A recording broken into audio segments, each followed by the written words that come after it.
highlight the survey feature inside of NetSupport.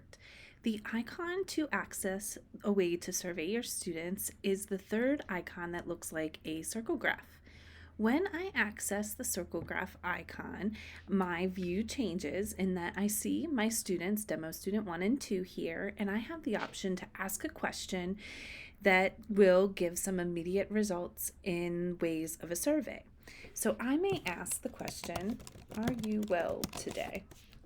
In the response section, I have the option to type in answers, or there are three already generated responses. So I might want to say yes, no, don't know. And then I can select send.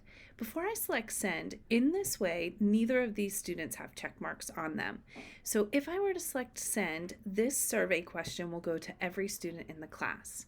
I do have the option to select a student's name, so there's a green check mark next to demo student 1, and I can send this survey directly to one student or a specific group of selected students.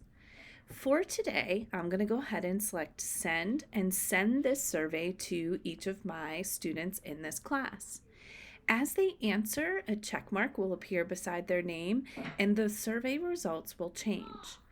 When I access the computer icon to see what my students are seeing, this is how the survey will appear on their screen. It will open in a new tab and they will be able to select yes, no, don't know. So now when I access the survey results here, I'm going to go ahead and cancel this question. So once I cancel the question, I'm going to ask another. So I'm going to ask, what is your favorite color from the list below, or from the list?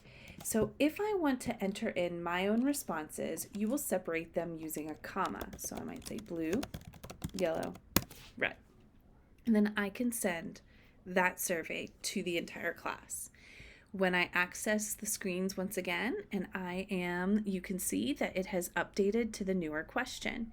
And please keep in mind that each question that opens, or each time a question is asked, it will open in a new tab. So once I go back to the survey option, I'm going to go ahead and highlight this last piece of show results. So here I can see both of my students had answered, and instead of the check mark, there is a color that appears next to these two students. I am going to go ahead and select show results. Once I do so, the results will appear on that student's screen. The survey is a really great way to get immediate feedback from your students.